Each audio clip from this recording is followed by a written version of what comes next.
Cleaning every day, laundry every day, dishes every day, decluttering every day. It's every day, every day, every day, every day, every day, every day. Are your counters cluttered? Your sink is overflowing? Did you jam all that laundry behind a closed door that's waiting to attack someone? Hey there, welcome back to my channel. My name is Donna. I'm a stay-at-home mom to two boys, one that is 5 and the other one that is 2 3/4. We talk homesteading in the city on this channel and we share tons of family adventures. But today we're going to talk about cleaning. Because after all the adventures and the fun, there's the vibe in your home that you got to look after. I want to talk to you about cleaning as you go and cover 6 points of thought to go with this to hopefully inspire you to tackle that part of your life, which is cleaning. Laundry every day, dishes every day, cleaning every day, decluttering every day. Every day, every day, every day, every day, every day, every day, every day, every day, every day, every day. Clean as you go is definitely driven by doing a little bit every day. Let's jump into the key points. Number 1, if you see it, just do it. I remember reading a John Maxwell book and it talked about getting yourself motivated and having that motivation to do things like get up in the morning or go for a workout. But I think this can also apply to cleaning, and it is to chant, do it now.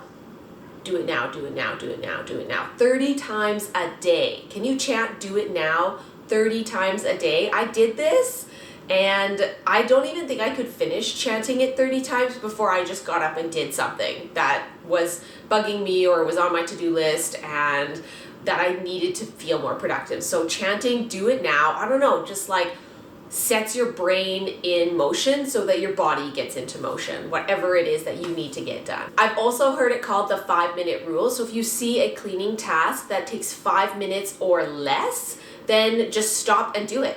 You know, if it's putting that dish away, that's not even a minute. That's a couple seconds. You know, if it's picking up that toy off the floor, it's that 2 seconds to pick a toy up the floor and put it where it belongs. So just stopping what you're doing, you recognize it and you see it and you just do it. This tip is definitely more about awareness and noticing those small tasks that just need to be done as you go throughout your day. Number 2 is to use your dead time. This is time when you're waiting for a task to finish or you're waiting for something else to happen that you're not really doing anything. And maybe your first instinct is to pull out your phone, start scrolling, and not being productive at all while you wait for XYZ to happen so that you can do, well, I guess for X and Y to happen so you can do Z. So in this instance, instead of picking up your phone, look for something that needs to get done. So if you are cooking in the kitchen and the item that is ready to be baked is in the oven, take this dead time while you're waiting for it to bake and go and wash the dishes. Or if you're mixing and whisking eggs and it takes a few minutes, wash something else while you wait for that. Or, get the next thing ready in your day. So just using that dead time wisely and helping your future self by doing something productive in that time. Kids are in the bath, clean the bathroom. Supper's in the oven cooking, wash the dishes. Laundry's getting ready to go, so fold the other stuff. For me, waiting for my child to get dressed, I start picking up toys in his room. It's hard not to when they're everywhere. Maybe using your dead time isn't about cleaning something. Maybe that's a little too daunting for you. I liked it where I've heard it said that you can just take that dead time to move something that's in an inappropriate zone or area and move it to the proper zone or area. So I don't know about you, I got kids, stuff is always being moved to the wrong zone. It's always in the wrong place, always. So I find it really easy to spot things like, oh, this shouldn't be here, I'll just move it back over here. Oh, this toy shouldn't be in this room, it should be in this room. The scarves and mittens are at this door, they should be over here or hung up. It's really easy for me to spot things that just need to be moved from one zone to another. And I thought this was a really neat idea and way to use your dead time as well. This point ties into point number 3 really well, which is put it where it belongs. Whenever something new comes into the home, which is all the time, then finding a home or a place for it to be right away is so pivotal. It's so key. If you're getting that new kitchen utensil, instead of it living on your counter or that new appliance, it goes in this certain drawer. So then there's no question marks about it when you're trying to put it away about where it should belong. You're not trying to find a home for this item. It already has a home. I find this is really important for me when it comes to kids' toys, because kids' toys are always coming in. We're always getting kids' toys coming in, even from toy swaps and stuff like that. So toys that are from toy swaps go in one area. New toys don't come out until we decide where their home is going to be. So as we're, opening this gift, we talk about where we're going to store it. So that way then in the future, my kid knows where he can find this toy. I know where it's supposed to be, and it's easier for cleanup when we're putting stuff away. It has a designated home where it belongs. Having a place for everything: keys, phones, wallets. The simple stuff, right? Obviously your forks, your knives, and your spoons all have slots, but what about all that other stuff? Chopsticks, pots and pans, the flippers, the spatulas, are they all jammed together? The scrub buds, the kitchen cleaners. Are all your cleaners in one bin? Are your cleaners separated by zone? What is your system? And having a system with that really helps the flow and the vibe in your home, and it makes it easier for everyone to find things too. But I think it just really helps you to know where that item's place is in your home. And it also prevents you from carrying around a miscellaneous item, wondering where it should go. I hate to say it, but I even have a miscellaneous jar of stuff, little toys and knick-knack things that I don't know what it goes to, but I found it on the floor. I don't know if it's important or not. So I'm going to put it in this miscellaneous jar, and then if it comes up that we need it, great. At least I know it's in the miscellaneous jar. And that's the first place I'm going to look. Putting it where it belongs also applies to everyday, the small instances. You ate a candy bar and the wrapper goes in the garbage. Put it in the garbage right away. You don't leave it on the counter. It doesn't sit there all day for days, and then all the counter's cluttered, and then you got to do a huge overhaul. Same with you used a plate for lunch, then it goes in the dishwasher or in the sink right away. And I love this because this is something that I really wanted to teach my kids right away, so that they understood you are responsible for your dishes and for your messes. If you ate something and you had a smoothie, you can put your cup in the dishwasher or the sink. It doesn't need to stay on the counter for mom or dad to find it and put away later. So we've really been implementing this a lot, and since my oldest has picked it up, now my youngest is really on it all the time. I'll find him all the time. As soon as he's done, he puts his stuff in the sink or the dishwasher. It is fantastic, and it is so relieving to see it happen because my counter is still clean. I didn't have to do it. They're doing it. Yay! Number 4 is always be decluttering. Okay, this one I definitely didn't pick up on early enough in life. We moved a lot. Me and my hubby, we moved a lot when we were together. We moved from place to place, and I felt like that was when I decluttered. We were moving from this place to this place. Do we need this item? Am I going to box it? Am I going to throw it away? So that's when we decluttered. But then we bought this house, and we've been living in it for 4 years. Now I feel like I've just been accumulating stuff and stuff and stuff and stuff and more stuff and stuff and stuff. Okay, I need to declutter. Then I hit this breaking point where I'm like, I need to get rid of so much stuff because I feel overloaded. I feel like I can't function in my home because there's just too much stuff and I can't find what I'm looking for.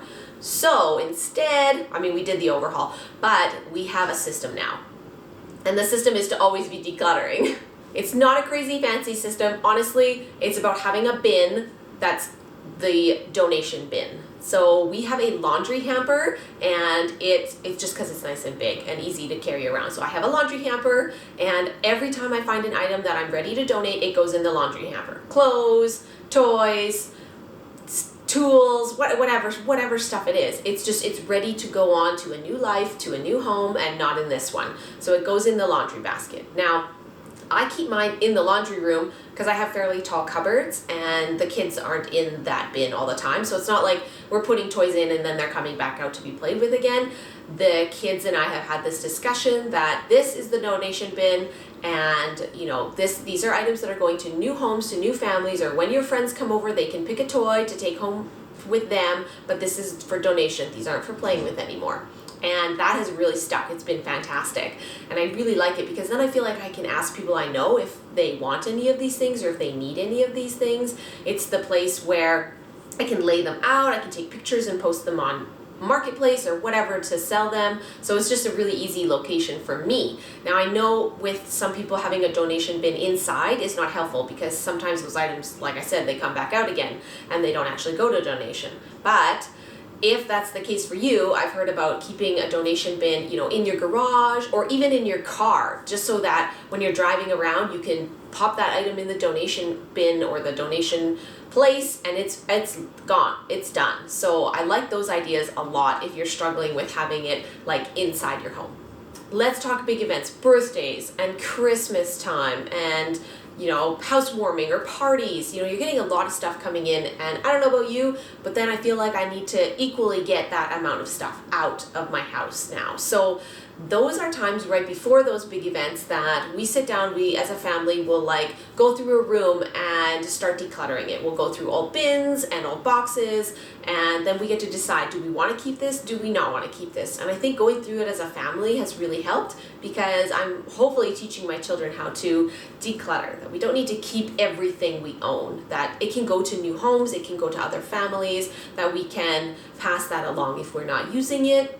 It's not adding value to our life. We don't need it in the house to cause clutter either. I'm trying to go through a big purge, and it's really daunting because it's purging 30 items a day for 30 days. Now, I don't know about you, but that's like really daunting for me. So I'm breaking it up, and I'm gonna do 30 items a day, but I'm gonna split it up over like a few months. So if you guys are interested in seeing that, I'm hoping to put that video together. And yeah, so that's kind of where I am with like my purge life. Number 5 is batch it. So this is talking about batching tasks. I recently read the book Lazy Genius by Kendra Adachi that I was gifted, and I really loved her idea about batching tasks and finding ways to batch tasks to make it more efficient. Basically to put your brain into autopilot about something. So, you're not a robot, but you're in autopilot. You do this task over and over again so that then you can put more brain power into other things that matter. So like if you're doing laundry, for example, I think one of her examples was that you go through the laundry hamper and you look for all the towels, like all the small towels. So then you fold all the small towels. Okay, that's like an easy batch. Then you look for all the t-shirts. You fold all the t-shirts, then you fold all the pants, because you fold them all the same. And then you do all the socks. So batching those tasks in this one task helps your brain go into autopilot and make it a lot simpler for you. Another one of her cool ideas was something like, your kids' artwork, and if you have a bin for all your kids' artwork, and that's where you store it all. And then, once a year or however often you want to, you go through that bin and you decide, are you going to keep it, you're going to throw it away, or could this project have some more work done on it? Instead of having artwork scattered everywhere in your home, and then you're picking up a random piece of paper and you're wondering like, oh, are they going to work on this some more? I don't know. And then you can't make up your mind, so it ends up scattered somewhere else in your home. So I like this idea of just having like a bin for things like that, whatever your kid is into, and then you go through it all at one time. One of her tips that I thought was really helpful was look around you for the things that you are doing often or you're repeatedly doing, and things that you are either like repeatedly doing and then undoing and having to redo, and see if batching can help make that easier in your life. Hi, buddy. So yeah, with batching, you can also batch zones. So, the dishes is a zone, the laundry room is a zone, your room is a zone, your kid's toy area is a zone.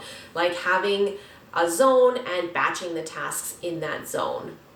So in terms of looking at tasks that I have to redo, undo, or repeatedly do, we had a toy area with bins, and at first it was just random bins. Kids were putting toys in this one and that one, but then we made a system. This bin was for Transformers. You gonna sit with me for a second? This bin is for Transformers, this bin is for balls, like basketballs, and this bin is for vehicles. And then recently we bought a storage unit so that we can have it like look a little nicer, but try and keep it a little bit more organized so that it's not just a big toy dump, because when it became a big toy dump, yes, it's awesome, all the toys are in one area, but I don't know, my kids are particular. They're looking for one specific fire truck. We're looking for one specific Blippi toy. And because it's not sorted, then we can't find it. So I found that batching this task, in this case, we moved the Blippi toys into Lincoln's room because that's where he goes to look for them now, and that will hopefully make it easier later, and I don't have to undo the whole toy bin and resort it over and over again. Number 6, the final one, is just making it a habit. Now, understanding that making a habit can take a while. It can take 30+ days to build a new habit. But I think that adding maybe one new habit in to your lifestyle change for the year, that might really help make a snowball effect for you. That one new step that you did to make less work for yourself now is making you look for other ways that you can make less work for yourself, which is awesome. So I really believe in the snowball effect, which, isn't always about taking like big steps, but sometimes it's about taking really small ones, and then that leads to you taking another small one, baby steps, right? And so that's what I really believe in. I hope this video inspired you to take a baby step in your cleaning journey. For building habits, I definitely am a creature of habit. I really thrive on that. I do well when I'm not feeling motivated, that, this is my routine, and then I just get into the routine, and then I'm able to like move forward and even do more than I thought because I just did the first step. So for me, things like I recently set like mentally that Tuesday is my bathroom cleaning day. So I wake up, I wipe down the bathrooms right away, take a look at the toilets, see if they need to be done, wipe out the grime and the baseboards and stuff like that. It's just what I do on Tuesdays. And I feel like that mentally helps me jumpstart the other cleaning routines that maybe I've been putting off. We also have a really cool routine of Friday night movie night, but before that, the house has to be cleaned and everybody cleans. So after dinner time, then we start on the dishes, everybody's helping, wiping the counters, sweeping the floors, everything's tidy in the kitchen, and then we just move through the rooms. The kids' rooms all get cleaned, the main living area gets cleaned, the downstairs all gets tidied up and cleaned. Everybody is cleaning before the movie gets turned on. I finish it off with vacuuming, typically, is the last step. Then we can all relax and enjoy the movie. And I think this is so valuable because I didn't want to be the mom that was stuck at the kitchen sink washing all the dishes while my kids and husband got to sit in front of the TV and enjoy movie night, because then I'm not enjoying it. I feel left out. So everybody cleans, and then everybody gets to enjoy the rewards. And I think this has been so valuable for our family. The kids know Friday night is movie night, it's exciting, but then they're also really conscientious throughout the day. If they make a mess, they talk about cleaning it up right away so they don't have to do it later. So I feel that the value of this habit and this routine building has been so awesome, and I really like the result of this particular habit that we've built for our family.